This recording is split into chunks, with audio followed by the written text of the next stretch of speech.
¿Preparados para una nueva inmersión? Chequead vuestro equipo de buceo porque ya nos sumergimos. Bienvenidas y bienvenidos a Planeta Agua, un podcast de la Red Podcastidae.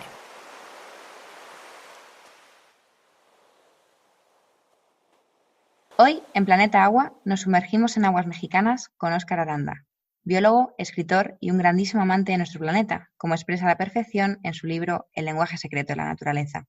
Durante muchos años, Óscar dedicó su vida a la protección y conservación de tortugas en México. Sin embargo, hoy no vamos a hablar de tortugas con él, sino de otro animal con el que también ha tenido la suerte de trabajar, las ballenas jorobadas o yubartas. Hola Óscar, bienvenido a Planeta Agua y muchísimas gracias por estar aquí. Hola Natalia, gracias por invitarme, es un placer. Bueno, cuéntanos, ¿cómo es que trabajaste con estos animales tan especiales y cómo fue esa experiencia? Bueno, como lo cuento un poquito por encima en el libro, el tema de las ballenas también me llegó por suerte. Yo necesitaba complementar mis actividades de conservación de tortugas con algún trabajo que fuera pagado, porque lo de las tortugas era más amor al arte, ¿no? Y necesitaba un trabajo que me permitiera pues tener ahorros para poder mantener el proyecto durante el verano. Y es curioso que las ballenas jorobadas, las yubartas, van a esa zona, en esa región del Pacífico mexicano durante el invierno, que es cuando no hay tortugas. Entonces encontré una oportunidad perfecta para dedicarme durante el invierno a las ballenas y durante el verano a las tortugas marinas. Y comencé como guía de guía turístico.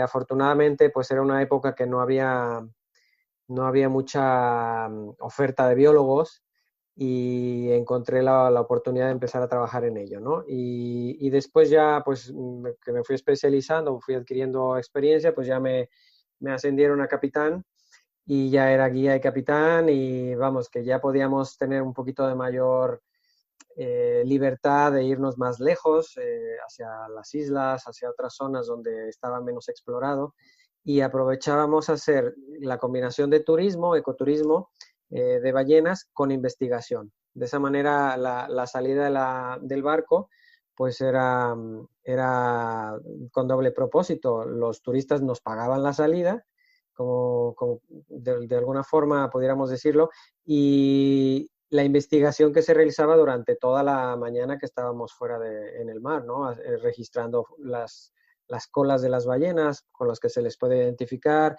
su comportamiento, un montón de datos que, bueno, a través de los años nos han venido a dar mucha información que antes no se tenía y así podemos conocerlas mejor.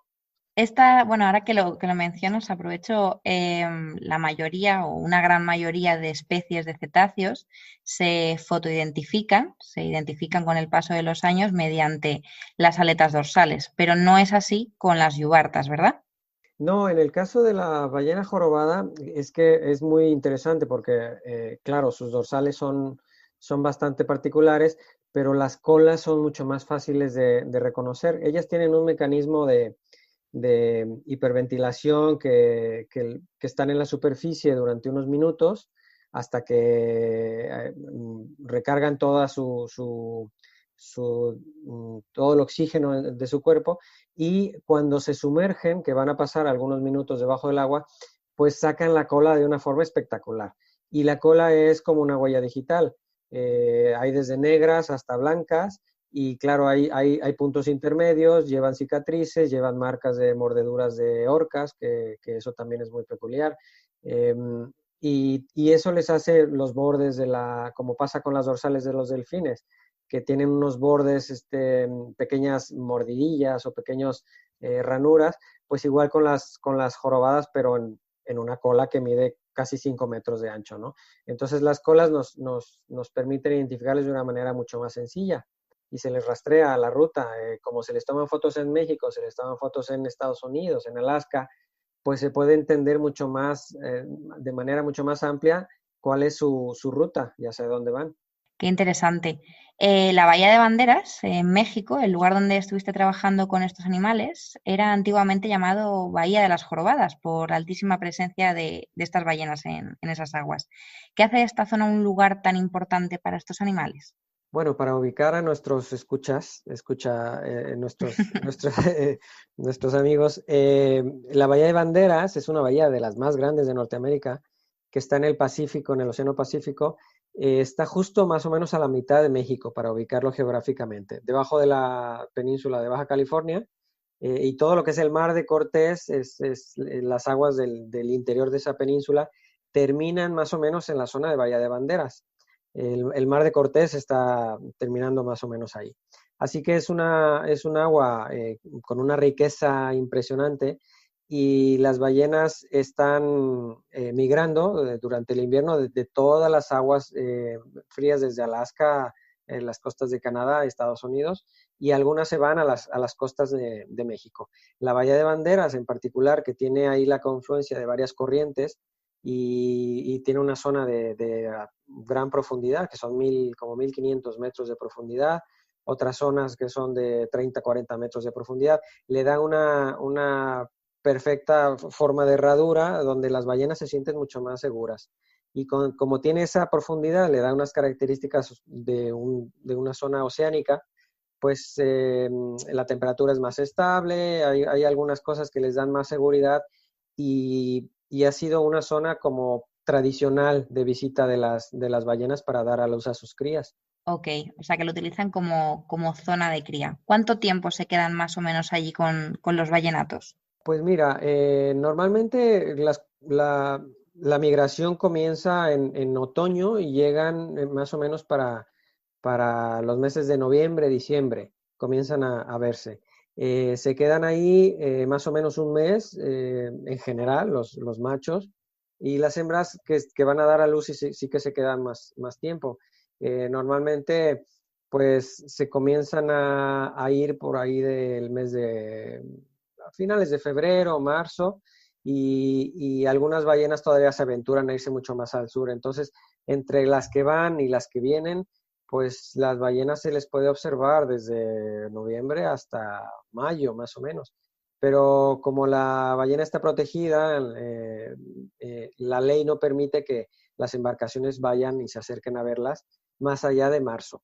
Entonces, normalmente siempre se menciona de diciembre a marzo la temporada de ballenas, pero sí que ellas no saben de esas fechas, así que ellas están mucho más, un poco más tiempo de lo normal. Las que se quedan más tiempo, que son las madres con sus crías, son las últimas en irse. Entonces siempre hay mucho más presión de las embarcaciones para observarlas, y también por eso se ha marcado a través de la legislación pues un control más estricto al final de la temporada, que es cuando hay más bebés. ¿Cuánto dura el periodo de gestación de esta especie? Pues más o menos son entre 10 meses y un año. El promedio está por ahí de 11 meses. Entonces están bastante bien sincronizadas. Por ejemplo, se reproducen este año en la Bahía de Banderas, y el próximo año regresan para las mismas fechas para dar a luz ahí.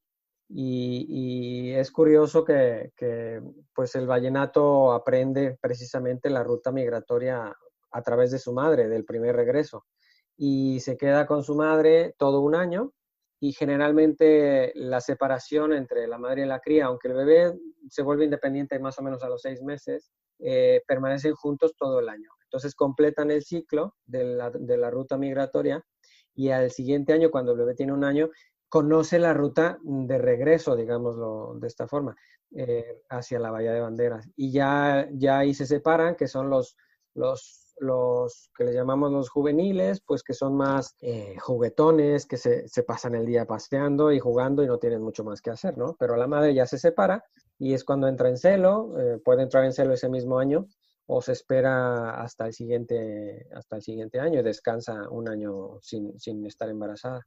O sea que en la bahía lo que podemos ver son, por un lado, madres con sus crías y por otro lado, hembras y machos reproduciéndose, ¿verdad?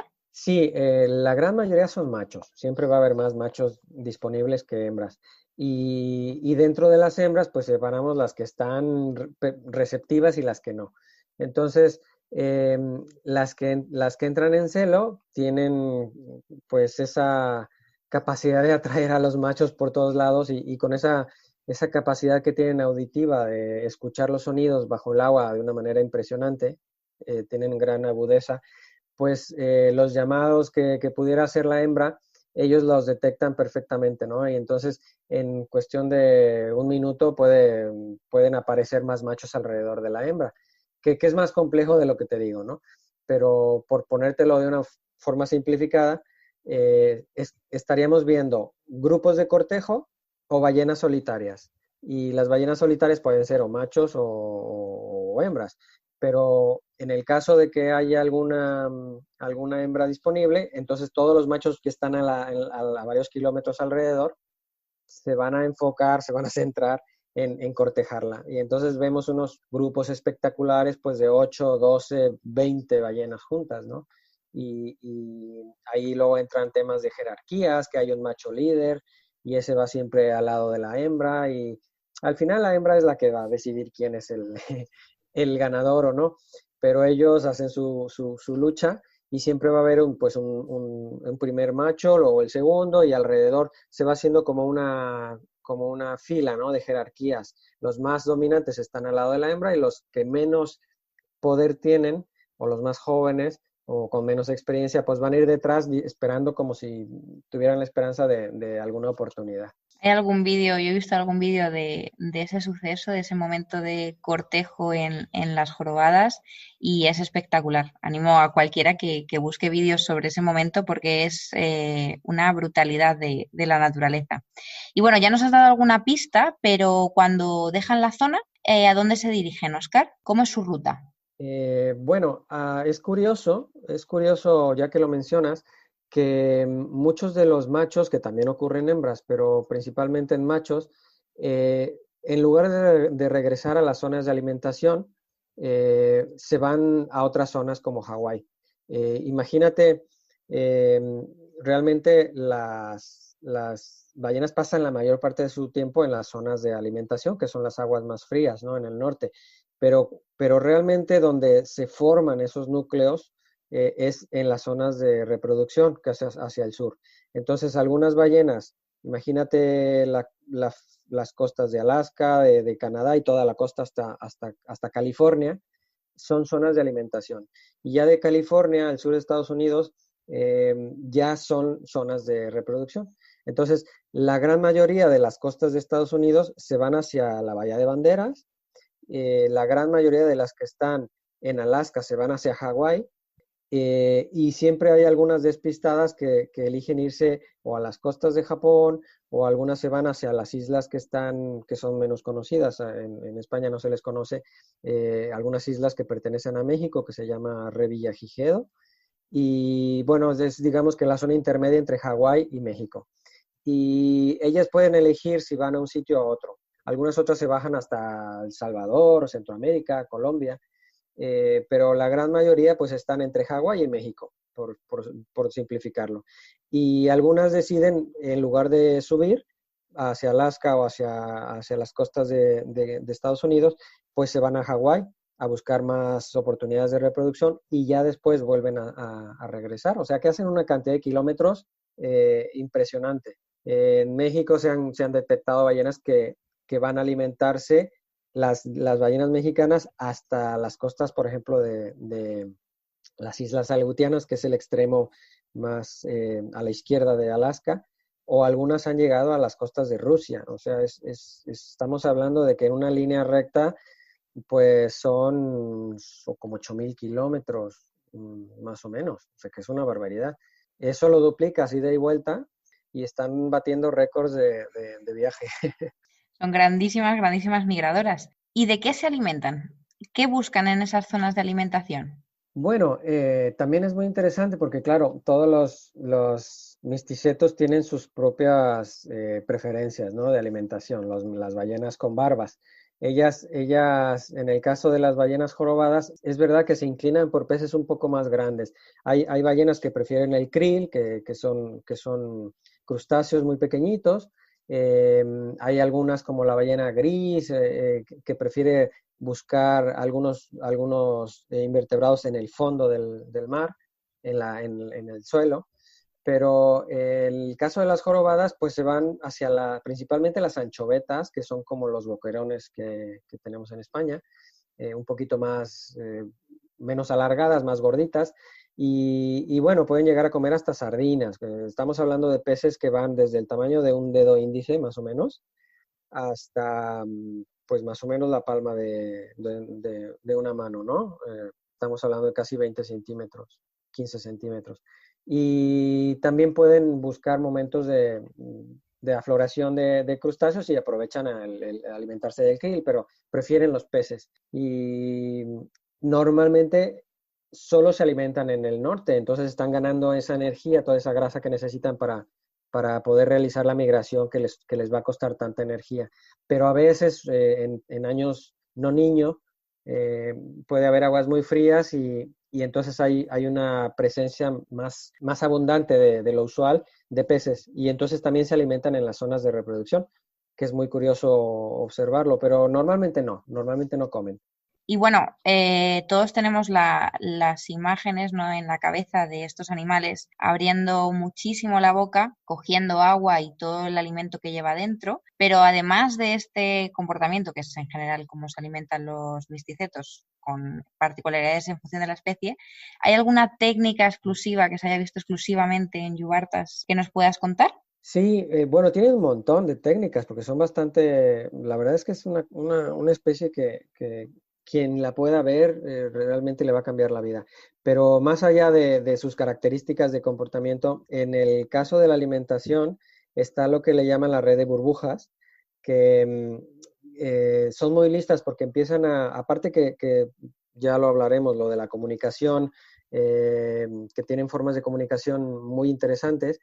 Se organizan en grupos bastante estrechos, y digamos que 8 o 12 ballenas se reúnen alrededor de un cardumen de peces, ¿no? Entonces los comienzan a rodear y todo el grupo de ballenas en particular está esperando a una orden de otra ballena que les indica cuándo es el momento ideal para comenzar a abrir sus bocas, ¿no? Entonces lo que hace una es hacer una especie de espiral e irlo estrechando el círculo alrededor del cardumen, y va soltando aire por las narinas, que son los orificios nasales, y lo sueltan de una manera como si apretáramos nosotros la boca, ¿no? Y hiciéramos trompetillas. Entonces salen burbujas muy pequeñitas y hacen una red muy fina de burbujas, y poco a poco van subiendo, y entonces los peces se asustan y no se atreven a cruzar esa cortina, eh, que es como una barrera física para ellos, y se quedan cada vez en un círculo mucho más estrecho. Entonces, cuando las burbujas comienzan a llegar a la superficie, las ballenas, una empieza a pegar como unos chillidos, que es como un llamado de un elefante más o menos. Y entonces todas saben ya que es el momento ideal para comenzar, y comienzan a salir con la boca abierta, y es espectacular verlas porque imagínate, unas bocas son más o menos pues 2 metros de lo que sería el morro, ¿no? Lo abres, abren la boca en casi 90 grados, eh, como 60 grados más o menos, y eso más los pliegues que tienen los pliegues ventrales, que es la zona de abajo de lo que sería la papada, la barriga, hasta el vientre, absorben toneladas de agua. Y la boca se extiende de una manera impresionante, y cuando salen, claro, los peces comienzan a saltar y, y no tienen dónde caer. Algunos logran salir de la boca de las ballenas, pero caen en la boca de otra, y ahí están los pelícanos, están las gaviotas, y por cierto, alguna vez, pues, habrá habido algún accidente, ¿no? Que se comen o por lo menos engullen a una ave, a una de estas aves. Pero curiosamente, la garganta, a pesar de lo grande que es la boca de las ballenas y que pueden comer más o menos 1 tonelada de peces al día, la garganta es muy pequeña, es más o menos el tamaño de una pelota de béisbol, para que te hagas una idea, como si cerráramos el puño y un poquito más. Así que esas historias de que te puede comer o te puede engullir una ballena no es verdad, porque realmente no tienen la garganta lo suficientemente grande, ¿no? Para comer. Pero es verdad que esa capacidad que tienen de filtrar toda el agua y los peces quedan atrapados no tienen escapatoria. Esa es la técnica más particular que he visto yo. Hay otras que es el arrastre en la superficie, también pues van como embistiendo a los peces con la boca abierta y lo que pillen, lo pillan y se pueden pasar todo el día haciendo eso. Pero la técnica más espectacular es esa, la red de burbujas, en mi opinión. Espectacular, espectacular. Creo que cualquiera que escuche después esto le va a pasar lo mismo que a mí. Nos hemos imaginado en ese momento viendo ese espectáculo. Tiene que ser increíble. Y bueno, ya hemos mencionado un par de veces el tema de la comunicación de estas ballenas, así que vamos con ello. Esta especie es realmente muy conocida por los cantos tan complejos que tienen, ¿no? ¿Qué se sabe sobre estos cantos? Bueno, es curioso, lo más curioso que puede saltarnos lo iba a decir a la vista, al oído, es que solo los machos cantan. Esa, para empezar, es impresionante. Y un canto, podríamos decir, bueno, un canto como un pájaro, pero es que realmente tiene una estructura muy, muy compleja, que son secuencias de sonidos, que tienen frases, temas que forman un sonido o una canción, y esa canción la pueden repetir formando una sesión, como un DJ. Entonces, por una parte, la forma como la estructuran va cambiando con el paso del tiempo, entonces la canción, digamos que la que están cantando ahora mismo, este año, en las poblaciones de Hawái, estaríamos escuchando más o menos prácticamente igual la misma canción en las costas de México. Y hay alguna forma que todavía no se sabe cómo se ponen de acuerdo, abro comillas, para que todas cantaran la misma canción. Es como si dijeran, vamos a hacer una forma de hacer una competencia justa y que todos los machos van a cantar la misma canción y cada uno le va a poner ese tono final, la coletilla, algo para que ya le dé su toque personal, ¿no? Pero todos estarían cantando más o menos lo mismo. Y durante la temporada tú te vas acostumbrando a la canción. Eh, Tiras el hidrófono al agua y empiezas a escucharla, ¿no? El macho está cantando en una posición, para empezar, siempre cantan solos y se ponen como boca abajo en un ángulo muy, muy, muy pequeño, como de 45 grados, un poquito menos, boca abajo, y se quedan ahí pues 15 minutos como mínimo y empiezan a cantar, a cantar, a cantar. Y hay un momento en que empiezan la sesión de nuevo. Entonces, con el paso de los días, tú te vas acostumbrando a la canción. Y llega el momento que dices, bueno, ahora viene un bloop, ahora viene un wick. Y la gente que está, los turistas, flipaban cuando decías eso, porque luego es verdad que venía el bloop o el flip y decían, madre mía, pero este cómo puede predecirlo, ¿no? Y es que cuando ya las escuchas, las grabaciones, sí es verdad que tienen ese patrón que es muy fácil de reconocer. Y al final de la temporada sí que se nota un poquito distinta. Y bueno, ya si lo comparas con Hawái, pues ya pues como cada quien va cantando como el telefonillo estropeado, ¿no? Que vas cambiando un poquito la versión. Pero bueno, esa es la parte del canto en sí. El, el significado se creía que era para llamar a las hembras, pero con el paso de los años se descubrió que solamente los machos, otros machos, son atraídos por el cantor. Es decir, que este canto va dirigido a machos, no va dirigido a hembras, cuando en el resto bueno, hay excepciones, ¿no? El pajarito está marcando territorio, pero es verdad que aparte de marcar su territorio, la hembra se ve atraída por su canto. Y en este caso no, las hembras no se acercan al cantor. Es como establecer una jerarquía al cantar y sobre todo que ellos, como tienen esa capacidad para definir de dónde vienen los sonidos, y eso lo viví yo, porque es muy difícil entender en el mar, en un vasto mar donde no tienes nada alrededor, cómo una ballena puede saber exactamente de dónde viene el sonido. Nosotros estamos buceando, estamos con el equipo de buceo y escuchamos una embarcación pasar por arriba y no sabemos dónde está. la escuchamos, pero no ubicamos de dónde viene. Y ellos sí, y era muy curioso ver venir, por ejemplo, te encontrabas a un cantor, entonces parabas en la embarcación y te ponías a escucharlo, tirabas el hidrófono y te quedabas ahí súper súper enganchado. Y veías como de lejos había alguna u otra, o varias ballenas acercándose en línea recta. Y en el momento en que la ballena llegaba al cantor, el cantor paraba. Entonces había una interacción y es que son cosas tan emocionantes que las tienes que vivir porque ves cómo de pronto llega el otro como le dice, oye, no me gusta que estés cantando, cállate.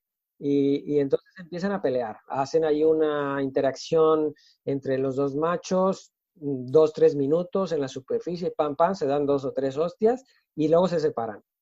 El que se va, pues no lo volvemos a ver nunca más, no sabemos a dónde se va ni nada. Y el otro vuelve a cantar.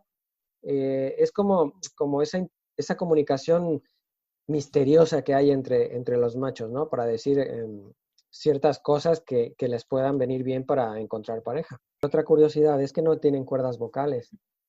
Entonces, claro, nosotros podemos emitir sonidos a través de las cuerdas vocales, pero ellos no. Entonces, ha sido uno de los misterios más difíciles de resolver hasta que más o menos ya se han establecido las teorías de cómo es que hacen la producción de sonido. Y resulta que tienen una especie de válvula, ¿cómo te lo puedo? Imagínate la tráquea, ¿no? Toda la laringe de nosotros y la tráquea hasta los pulmones. Pues entre los pulmones y la laringe hay como un saco le llaman saco laríngeo, que se infla y se desinfla. Entonces es una bolsa de donde la ballena puede mandar el aire de los pulmones o parte del aire hacia esa bolsa.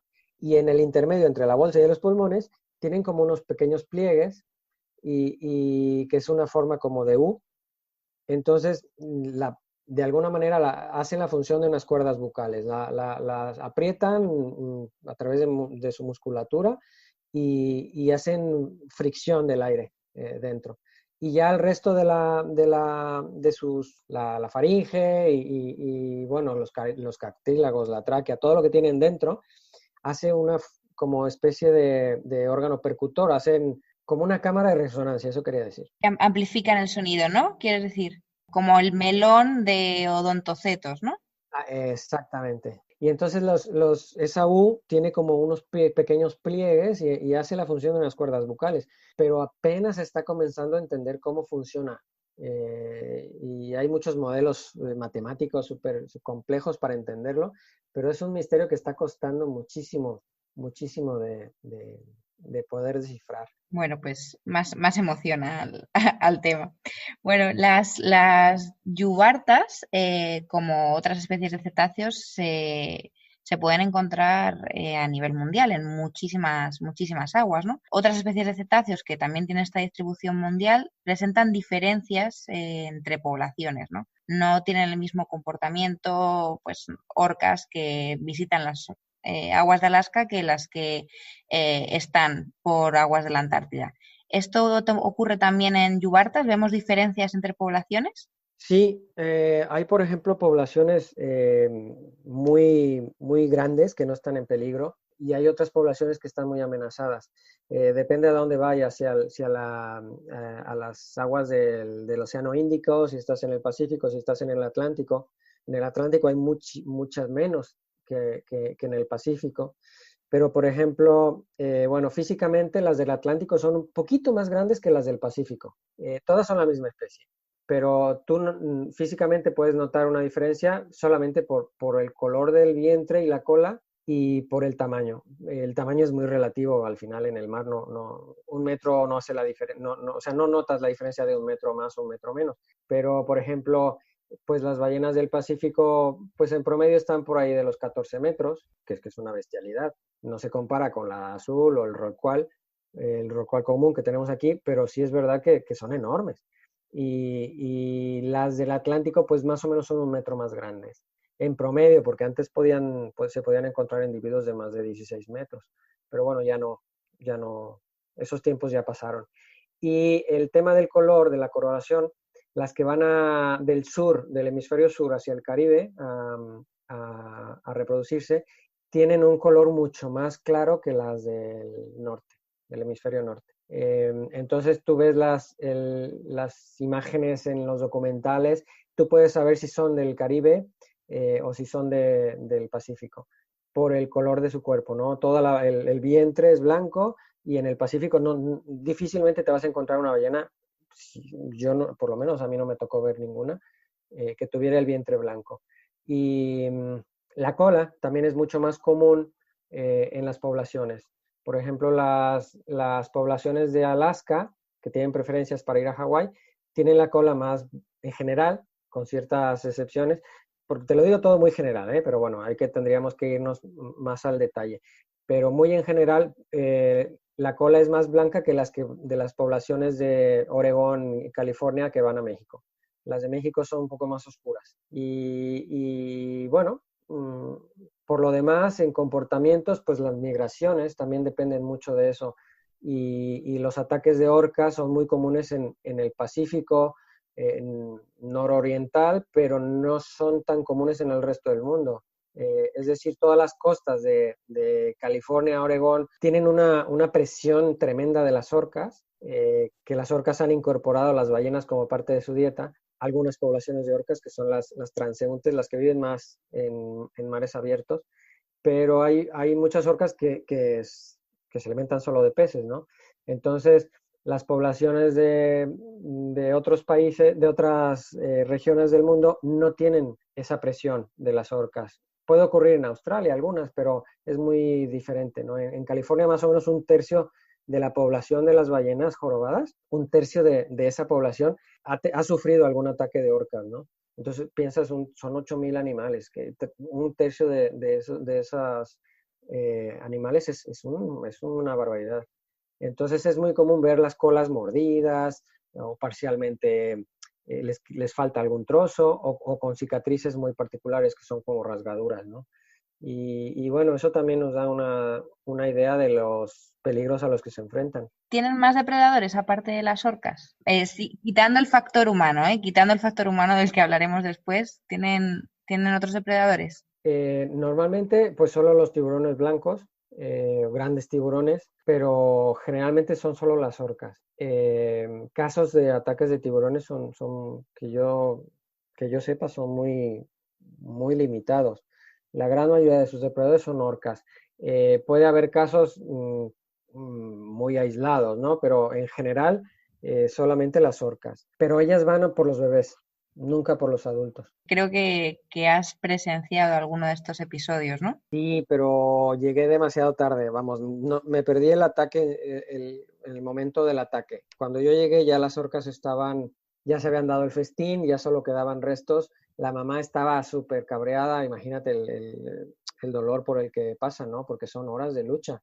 Y, y vamos, pues la hembra seguía ahí rondando a las orcas sin poder hacer nada y los restos del vallenato estaban flotando y bueno, pues ya era la hora del juego. Ellas cogen algún trozo del vallenato, un trozo de aleta o un trozo de piel y lo lanzan al aire y es como jugar a la pelota, ¿no?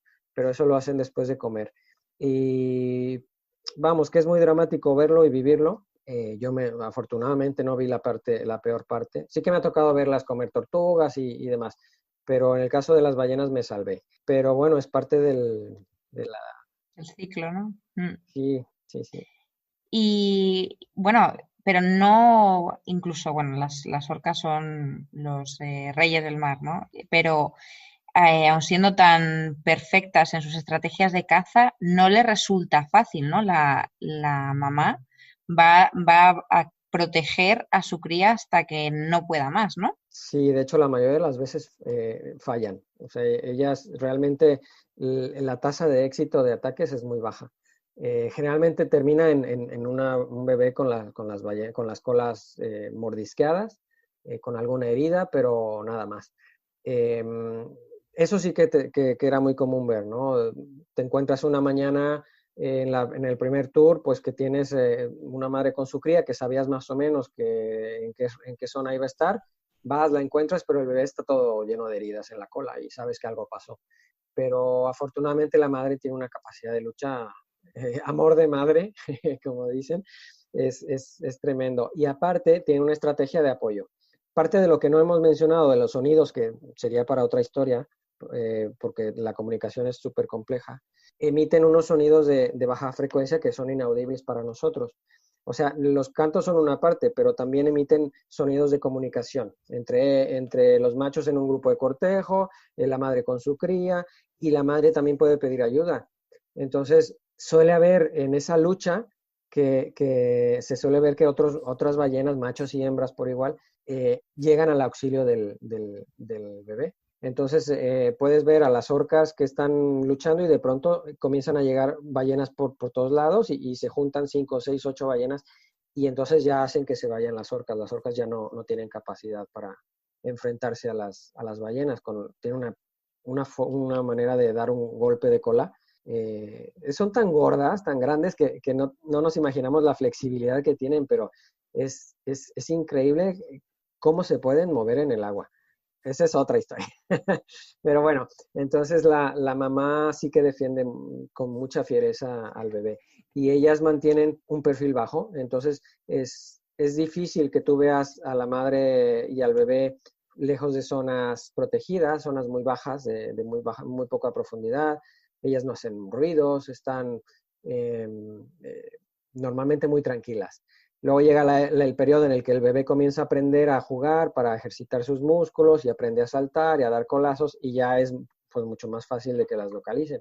Pero vamos, que la mamá es muy lista y sabe a dónde llevar al bebé para que no haya tanto peligro. Vale, vale, vale. Y bueno, además de sus depredadores naturales, las yubartas se han tenido que enfrentar históricamente a otros problemas que les hemos generado los seres humanos. ¿Cómo fue esta especie, ¿no? Cazada? A qué nivel fue cazada por la industria ballenera? Pues imagínate, todavía la población, se calcula que la población de ballenas jorobadas, desde que se decretó la protección total, no se ha logrado recuperar al 100%.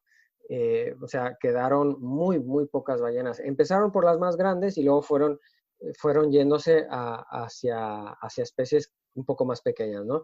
Entonces terminaron con las azules, luego se fueron por los rorcuales y luego ya se fueron por las jorobadas.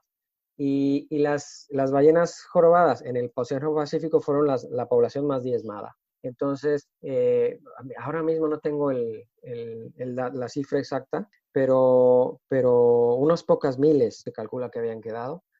Pero vamos, que era una población súper, súper diezmada.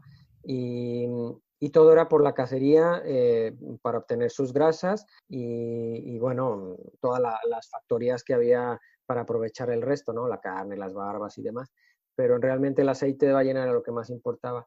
Y afortunadamente, pues la población ya se está recuperando, pero vienen los problemas adicionales, que la mayor amenaza a la que ellas se están enfrentando ahora son las redes, la pesca.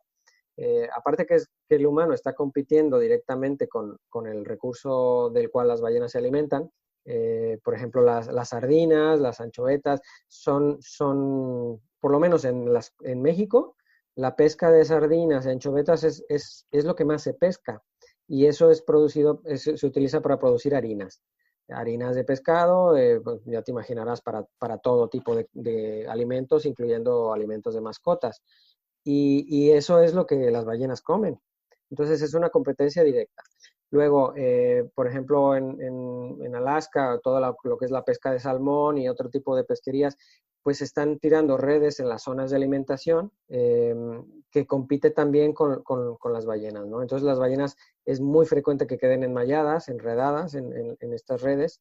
Muchas redes son fantasma y afortunadamente, bueno, hay equipos que están muy bien preparados para intentar cortar estas redes, que es una historia de miedo porque es muy difícil enfrentarse a una ballena con redes en su cuerpo, ¿no? Y que realmente está haciendo un esfuerzo muy importante para quitarles las redes, pero hay muchísimas ballenas que mueren enmalladas. No pueden respirar, no pueden nadar y al final pues mueren de agotamiento. Y la otra pues son las colisiones por barcos, tanto los buques de carga, los más grandes, digamos, los comerciales, que van a una velocidad y las embisten y hasta que llegan a puerto se dan cuenta que llevan enganchada una ballena. Y así, historias hay muchísimas. Y el otro, pues son las colisiones por las hélices, que eso sí que, por ejemplo, en México es muy común, que se habla poco, pero hay muchas ballenas que son heridas por golpes por embarcaciones. Yo he visto alguna imagen de esa zona precisamente, de jorobadas con las hélices marcadas en la parte dorsal y son impresionantes esas imágenes, sí. Hay una ballena que le llamamos acordeón, ya te imaginarás por qué.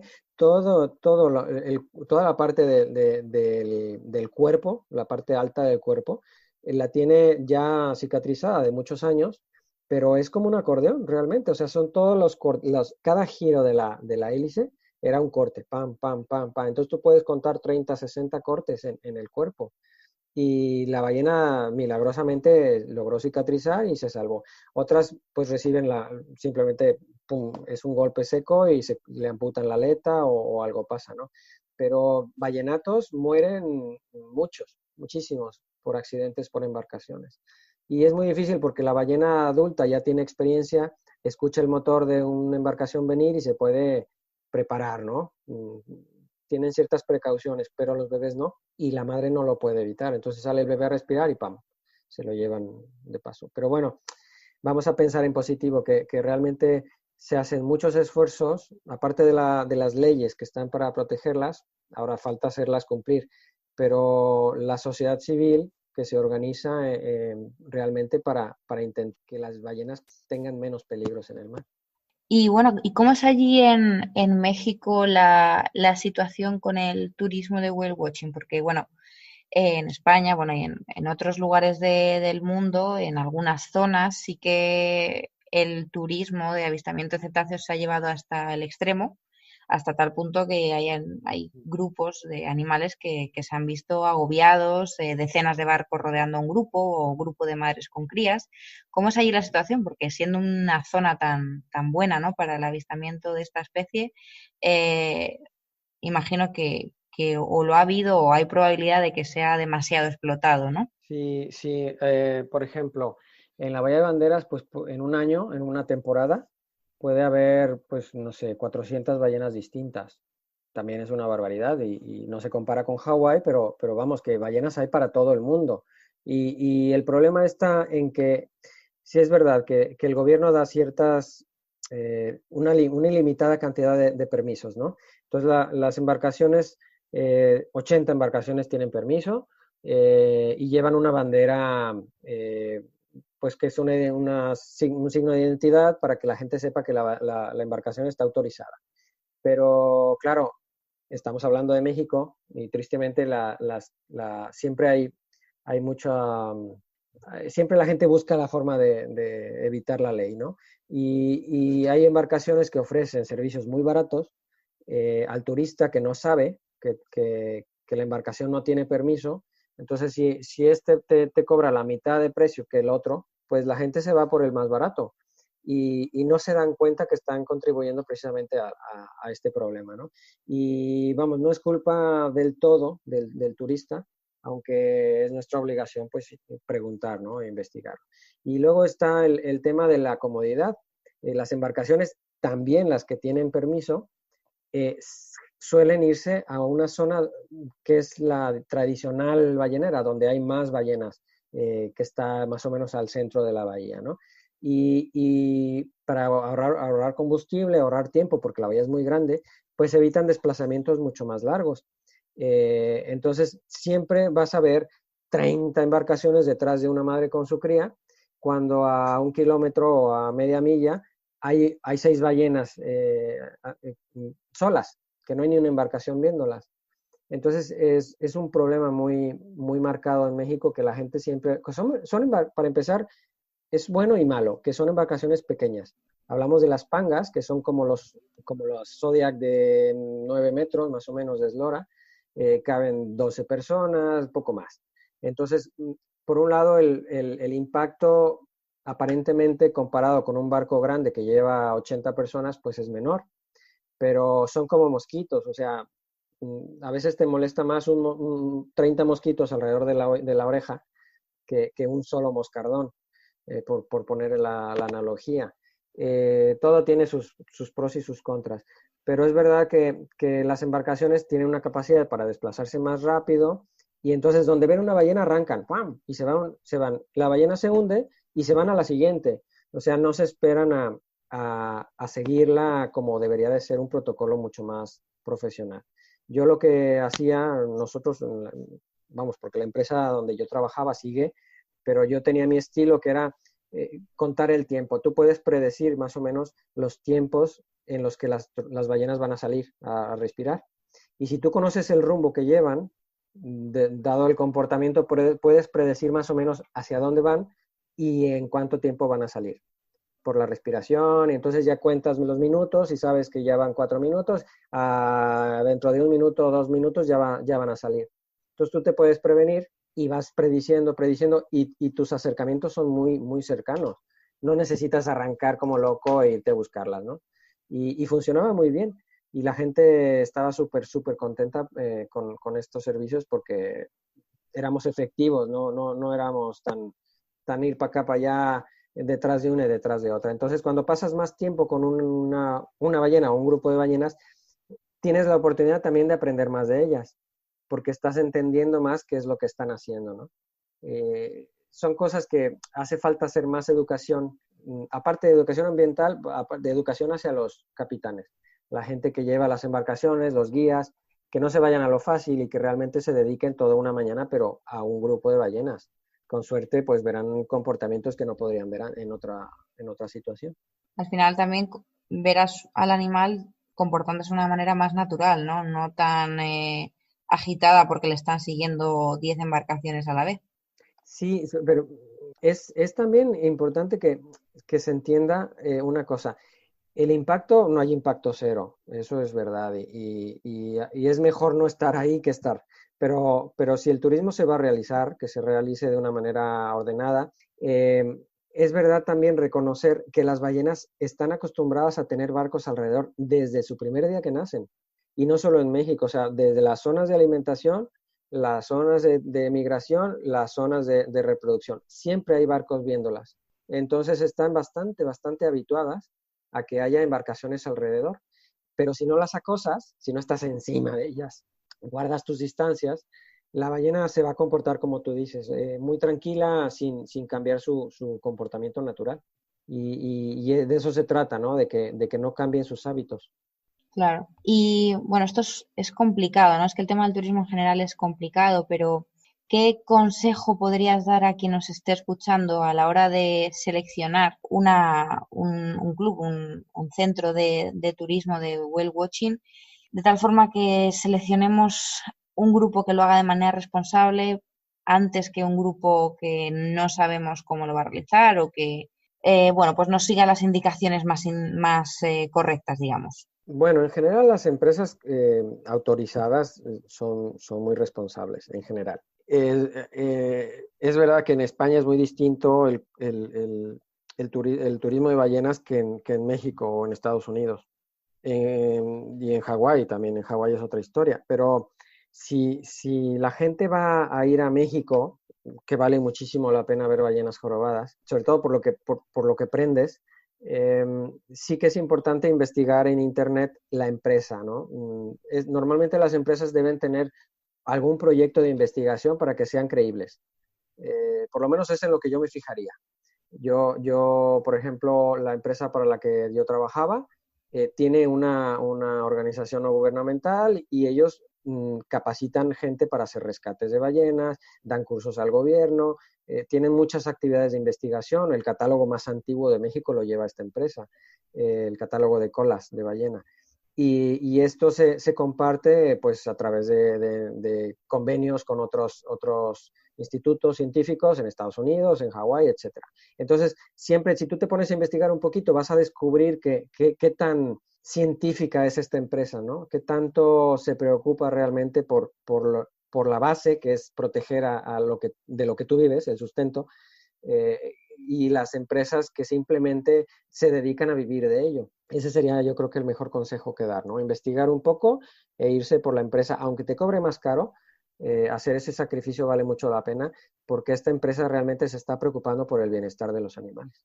Ok, genial, Oscar. Y bueno, aparte bueno, por supuesto, siempre que vayamos a algún lugar como turistas, intentar hacerlo de la manera más responsable posible, ¿cómo podemos colaborar en la conservación de estos gigantes del mar? Todos podemos poner nuestro granito de arena, aunque no las vayamos a ver, no arrojando basura, que es lo más básico, siendo conscientes, ¿no?, en nuestro consumo, siempre va a repercutir todo en el mar. Entonces, las decisiones que tomemos, aunque sea indirectamente, le van a beneficiar a las ballenas. Otra forma de vivir es no consumir pescado, no contribuir a las pesquerías que tanto daño le hacen a las ballenas y a toda la vida marina. Y bueno, si ya lo quieres asumir de una manera más directa y personal, pues el voluntariado, las donaciones, puede hacer la diferencia. A veces no somos capaces, no tenemos la posibilidad de viajar y hacer un voluntariado de un mes, de una semana, de un año.